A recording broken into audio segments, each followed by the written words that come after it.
Kaya ang uban ang tuko nga pagdagan sila kwarta magkalinaw na sila. Apaningin natin noon. Kaya papareho natin sa istorya nga dato o pobre kay kasilingan. Ang dato nasina siya sa pobre kay pagtanaw niya sa silingan niya pobre. Ako naman kayo malinaw niya saktan siya milyonaryo. Saan kayo muna-muna sa paguna-una sa iyang mga sapi, iyang mga bahandi. So, namutana siya sa kabos kung sa'y sikreto, mamalipayon na siya. Kabos, manganit siya. So, niyon ang kabos na, sir, ang sikreto na ko, ganun nagmalipayon ko.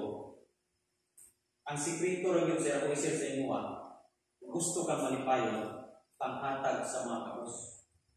Tinato ko, pilinari ko. Isa gusto kang malipayon, sir, panghatag sa mga kabos.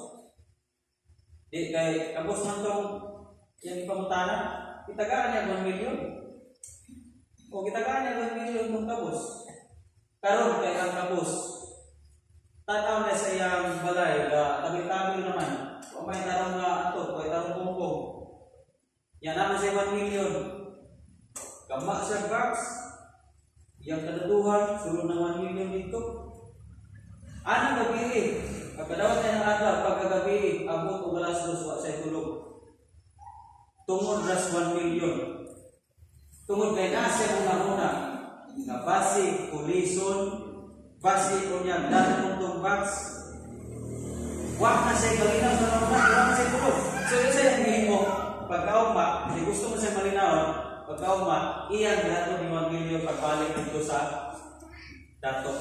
Pag-ulit niya, iskay kayo, nakatulog na sa nindot na kayang pamati. So kung ngayon na makatawa sa kalibutan, kapag daghan kag sapi, pag malinaw ka na, dili ka na tinuod. Pag daghan kag sapi, na ang hinaw ng daghang kasabot sa una-una. Okay? Pero dili isa lang, o dili isa lang nga natay sapi.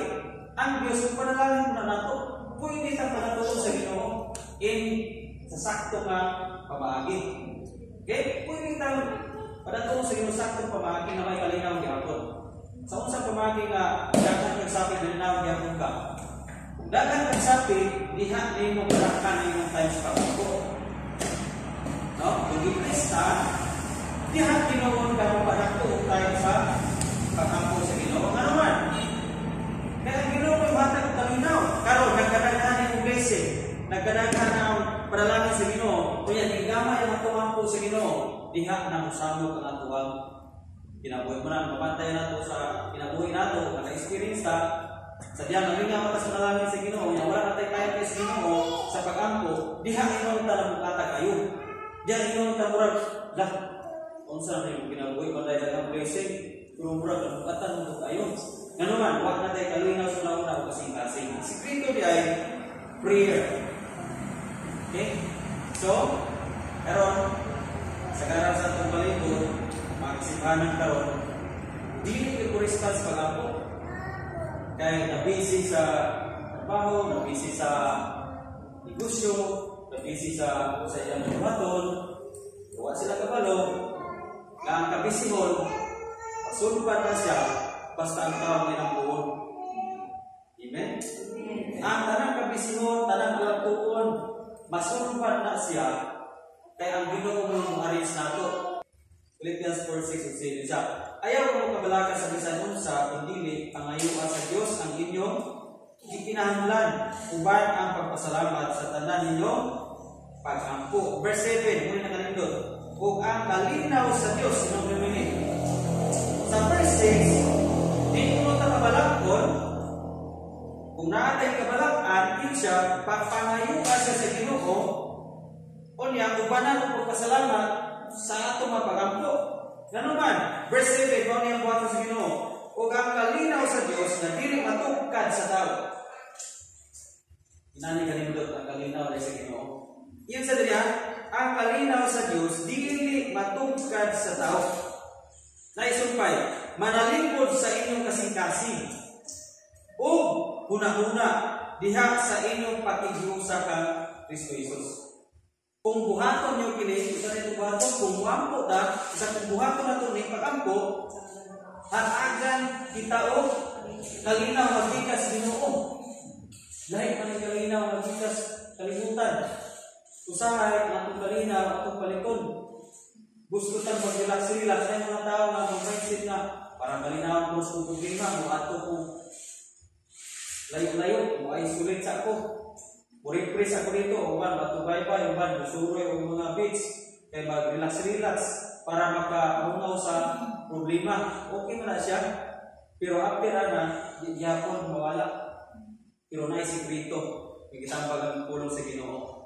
Ato din iampo. Magpainampuon na ita. Kaya nga naman, kung gusto tagkalinaw, painampuon lang ka, tagaan na sa Ginoo malinaw. Kakasing-kasing o una-una. That's why ang mga Bible character, mauday sila na magbalinaw na bisag na yung mga hagis kinabuhi. Si Daniel, tingala ko nga, bisa kitambong sa lamang sa libro, yung una-una, kasing-kasing. Wag, yun yung mga, wag. Kanang, ayang pagpamulong, prakayong ka nga, malinaw na yun siya. Wag yun sa natandog. Di yun sa mga, kanang di yun sa mga, kanang sa ingalaman. Dili sa daling kapituhan. Ang tao na nilang buon, na ang gulay kalinaw sa mga kasing-kasing. Muna, ikaduha pa lang daan na rason na lumang puta. Importante kayo na hinahanglan ng kalinaw. Sa atong palibot karon, halos-halos mga pamilya wala na kalinaw, ba? Makita natin sa palibot karon, in the last days, kung may tabo, yun ang sikat ni Buti, in the last days, ang mga tao, mag-una-una na lamang sa sapi, sa kwarta, wala na yung una-una sa Panginoon. Tungos sa pag-una-una na lang sa sapi, daghang mga pamilya na wala na kalinaw. Diba? Kung may realidad karon sa palibot, wala na time sa Ginoo, wala na time sa pag-ampo, that's why ang ginabuhi, hindi na malinawon. Pero kung gusto tao ginabuhi na malinawon, sa una-una kasing-kasing, mainampuon kita, ihagit kita rin sa pulong sa Ginoo, nga di yun nato i-underestimate ng pag-ampo. Ang panalangin sa Ginoo spiritual, mas importante sa panalangin physical o material. Kita nag-after man sa kalamanan sa mga tao, after sa material na blessing, pero wala sila after sa spiritual blessing. Nga ang spiritual blessing, ang peace o guidance sa Ginoo, spiritual blessing na siya, muna siya makapaarin sa ato ang material blessing. May guide ka sa mga blessing ang mga sa imo, usahaw mo pag-arrange, ang schedule, okay? Ang Ginoo may makahatagan muna ang ayaw i-underestimate ang power sa pag-ampo. So prayer, doon tayo ng prayer. Tagan tayo mga example sa Biblia na prayer kanilang salita. Nga, hiling sila affected. Isa yung sagsaway. Si Daniel affected ba? Isa yung sagit. Naman ko sa kabangga ng mga nasina ni Daniel. Sige mong ikaw sunod-sunod. Ni Daniel, para yung itamon si Daniel. Kaya di gusto itong matawanan si Daniel may kurang mahimong nila dito sa gabinong niya. Nakagoy, nagkasina niya, sunod-sunod siya. Pero si Daniel, di sa affected.